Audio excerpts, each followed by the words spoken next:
All is fair in love and war. The making of the Bridgerton dress. 1, 2, 3, 4.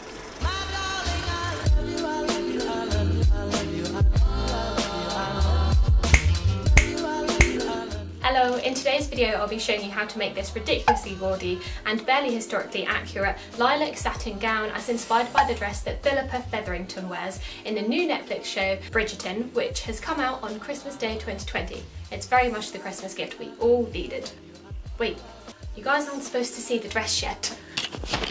As soon as I saw the teaser for the show, I knew that I had to make one of the costumes that the Featheringtons wear because their colour palette is just so bright and spring-like. I picked Phillipa's dress because to us mere peasants, the costume is easier to create because it doesn't have a bright print on it as much of the costumes do. Now, at the time of filming this, Bridgerton has not actually been released yet, but my New Year's is looking about as busy as an unemployed person's in Tier 3 would look.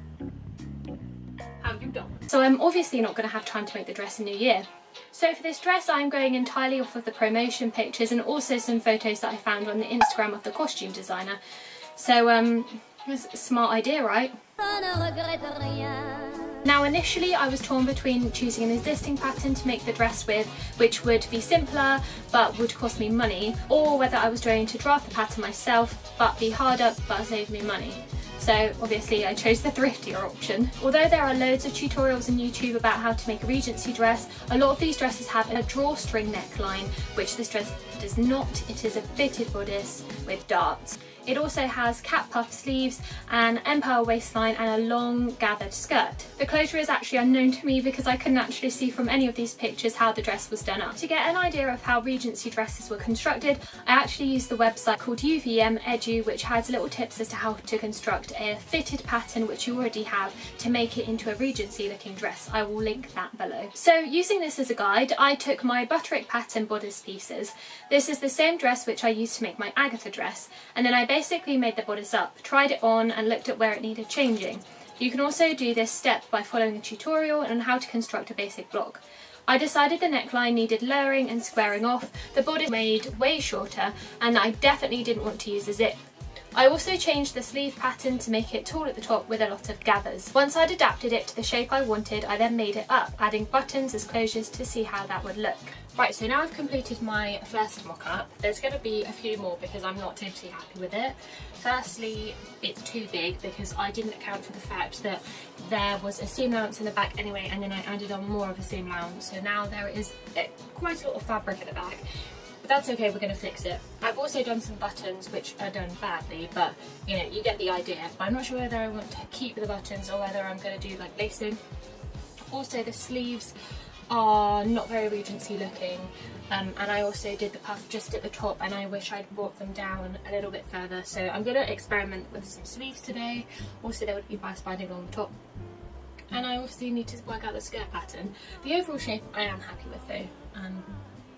So let's go make some sleeves. Once I'd established what I needed to change about the first bodice, I made up a second one with different sleeves, and these sleeves were so cute, like they're so puffy and they're so cute. Guys, the puff sleeve actually, like, is that what it's called? Puff sleeve? Yeah, it actually worked. Sorry, there's the Christmas tree like right here, but I have nowhere else to film this. So that's what it looks like.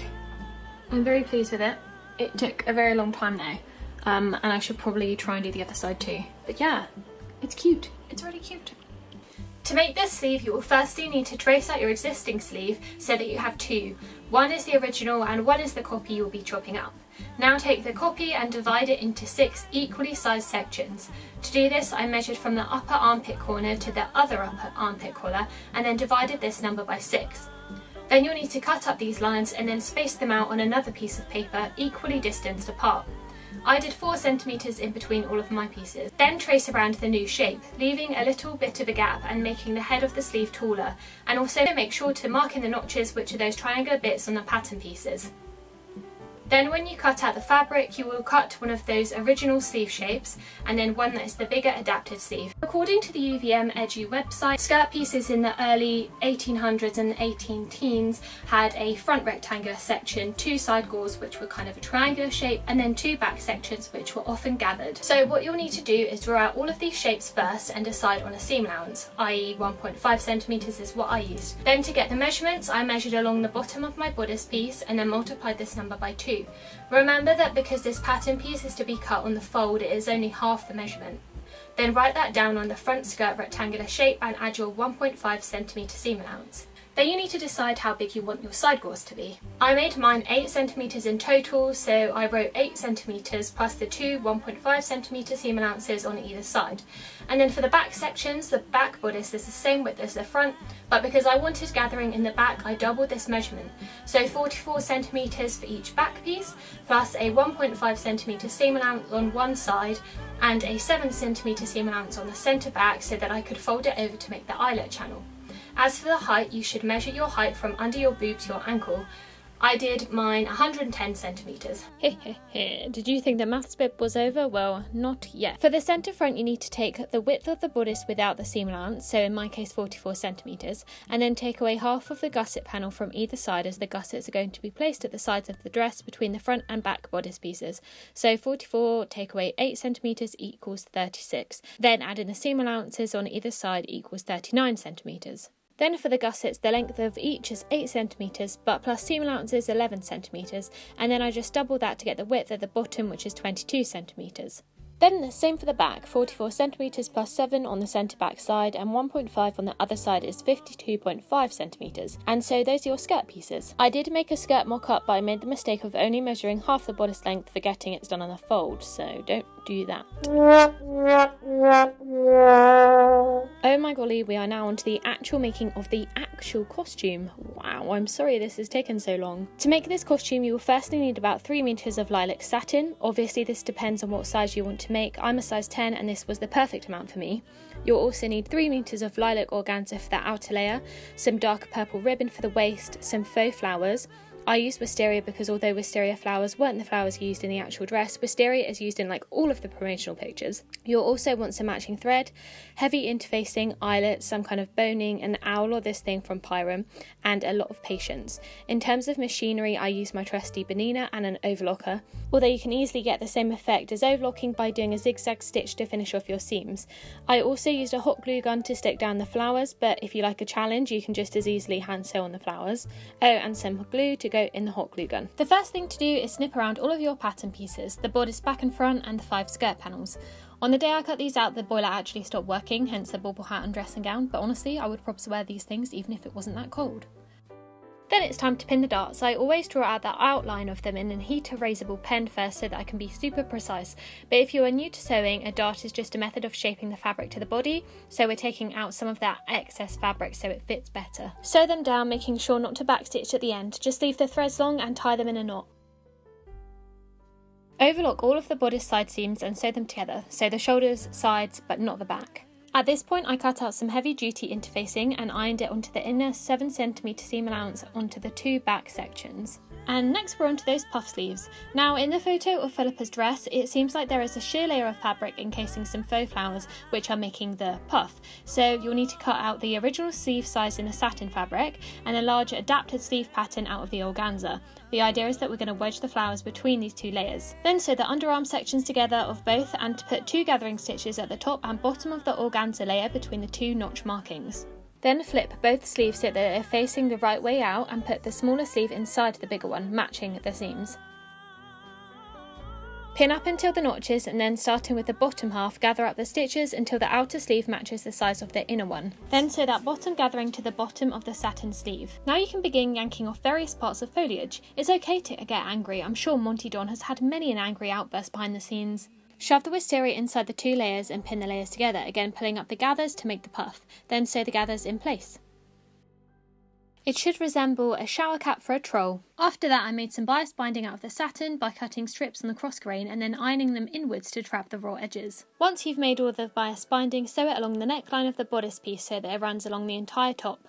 I used an edge fitter so that I could get all up close and personal. You also need to add the binding along the sleeve edges too, but I like to trim down the bulk first. Then it's time for the dreaded insertion of the sleeves, which actually shouldn't be that bad if you have remembered to include the notches and pin right sides together. Next, overlock those inside raw edges and admire your handiwork. Looks amazing, gorgeous. Phillipa Featherington would definitely wear this. Oh wait, she does. After a much needed tea break, you can start on the boning channels. So because I'm using eyelets as my closure, researched of course, I need to reinforce the back panels with some boning so that the pressure from the eyelets doesn't rip the fabric. So I added in 2 channels, both just under 1 centimetre wide as my boning was 9mm. In the middle of these channels I left a gap for the eyelets to fit, which I made 1.3 centimetres wide. When you've cut the bones into the correct length, you're supposed to put a little metal band over one end to stop the bone itself piercing through your fabric, but I didn't want to buy any of those, so I just used masking tape stuck on the end to make them less sharp. Lol. Then I just overlocked the bottom of the bodice so that it didn't fray while I was working on it. Now you need to put the eyelets in themselves. Firstly, I used this tool from Pyram, which is like a hole punch for fabric to make the initial holes, before hammering the eyelets into place. After that I made a super long snaky little tie to go through the eyelets as the fastening. I did this, guess what, the same way I do bias binding, and then I sewed it down. Hey guys, so it's day 3 of making this costume and I will be moving on to the skirt section. So for the skirt I originally wasn't sure whether there was kind of the layer of the inside fabric, so the satin that I'm using, and then a layer of organza or tulle over the top which was made into a sack shape which I would then put the flowers into, or whether the flowers were sewn onto the top or glued. And as I don't actually have enough organza or tulle, I'm going to have to sew them on, so that's kind of decided it for me. So I've sort of pinned it so you can see how it will be looking. Quite pleased, not gonna lie. I think it's looking cute. Do you like my edgy camera angles there? Yeah, me too. Firstly, for the skirt you'll want to overlock or zigzag stitch literally all of the pieces, which in itself will probably take around an hour and gets very boring.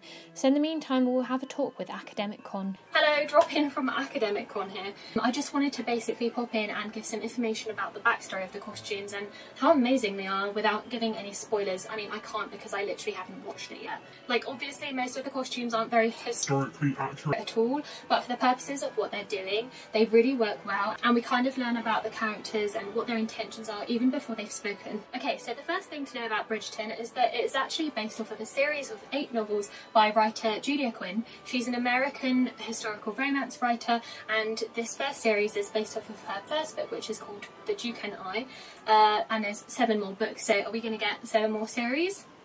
The show is set in 1813 in London's high society at the time, and much like Jane Austen, we see a lot of those Regency balls and the dances where the young women have like come out kind of like debutantes and they are dancing with a lot of male suitors who they are potentially going to marry. But whereas Jane Austen wouldn't have shown us the scandalous side of these situations, Shonda Rhimes is aimed to do this. Like, she is showing us the romance. She is showing us everything that wouldn't have been talked about because it was scandalous. The costumes in Bridgerton are created under the vision of Ellen Mirojnick. I hope I've pronounced that correctly. I even looked it up, so sorry if I haven't. She has worked on shows such as The Greatest Showman and Maleficent, so is nothing to be sniffed at. But she's also worked with Shonda Rhimes before, and she knew that Shonda wouldn't be looking for this kind of traditional, neutral coloured, muslin materialed Regency look. She wanted to make it new. In an interview with Pop Sugar, Ellen actually says that she was initially inspired by the paintings as done by Irish artist Genevieve Fugis, who is known for depicting kind of macabre, distressing scenes but with bright colours. Bright colours, tick.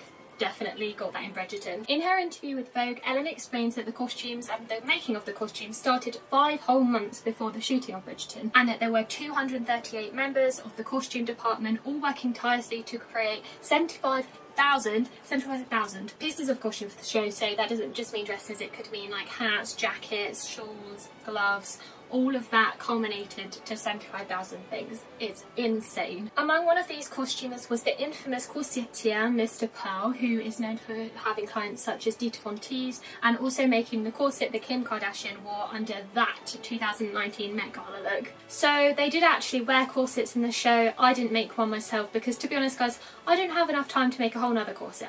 I've made 2 already. They take weeks to make, sorry. There is a lot more that I would love to say about the costumes of this show, but my channel isn't really a costume analysis, more of a costume making channel. But yeah, I have a lot more to say, especially on what the Queen wears, the colourblind casting, and the way that this relates to the Queen's character and who she was based off of. But I will save that for another video. Hey guys, update. It's actually Christmas Day and I've just watched a bit of Bridgerton and it's really good. It's like better than I expected. I thought it was going to be a bit cringy and it's not. It's really good. I'm very excited. I haven't watched all of the episodes yet obviously, but very pleased. The next day. This is Boxing Day. This is an update from your local forest nymph. I actually made these and I quite like them, so I hope you like them too. So Bridgerton update. I've now watched 2 episodes. I'm not one of those people who like binges everything because I kind of think that like detracts from the joy of the show. Like I want to watch it at my own pace. But I'm really liking it so far.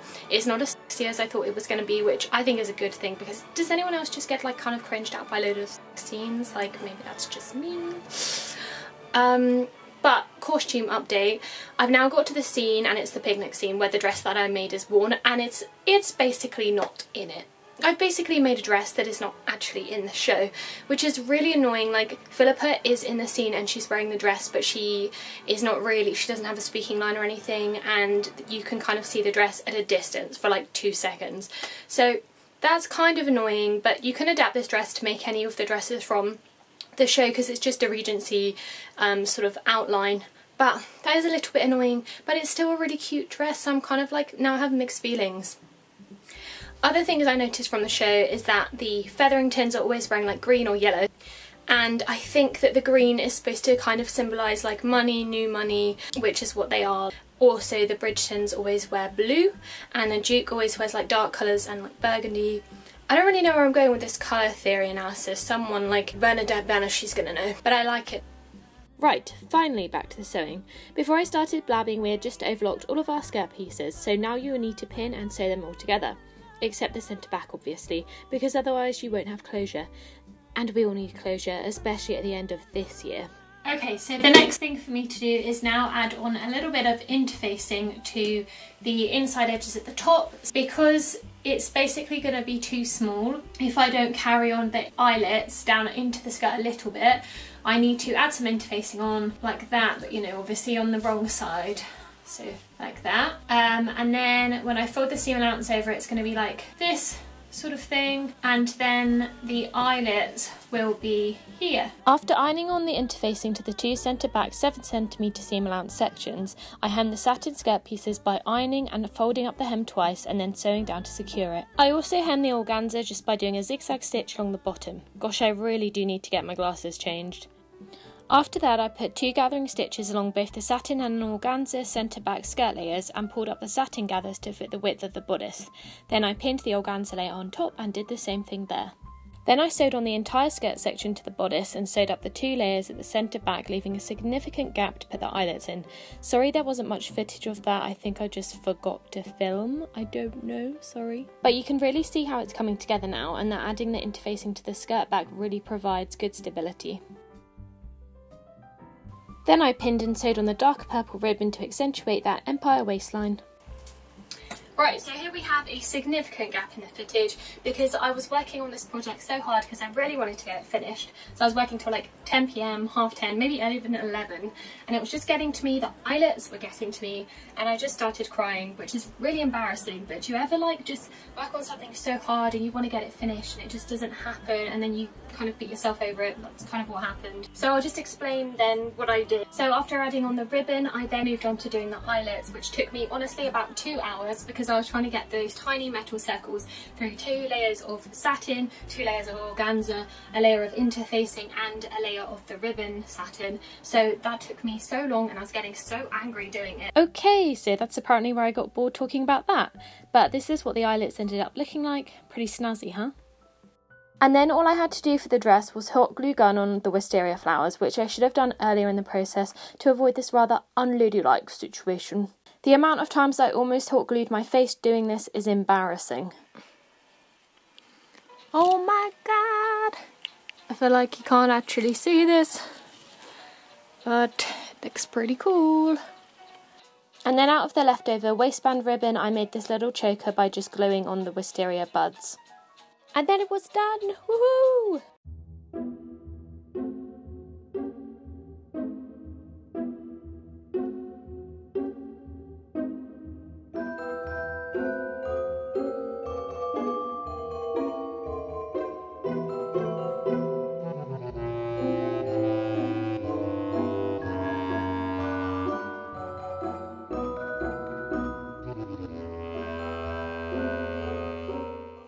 Okay, so to get photos of this dress, I enlisted the help of my boyfriend, who decided that as I was super dressed up, he would dress up in a suit and bow tie as well.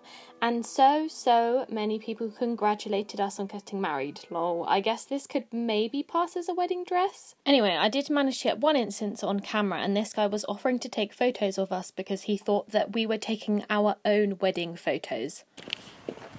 Congratulations. Would you like to take a picture of you? No, it's fine, honestly. Hee hee hee. Okay, au revoir. I'll see you in the next video.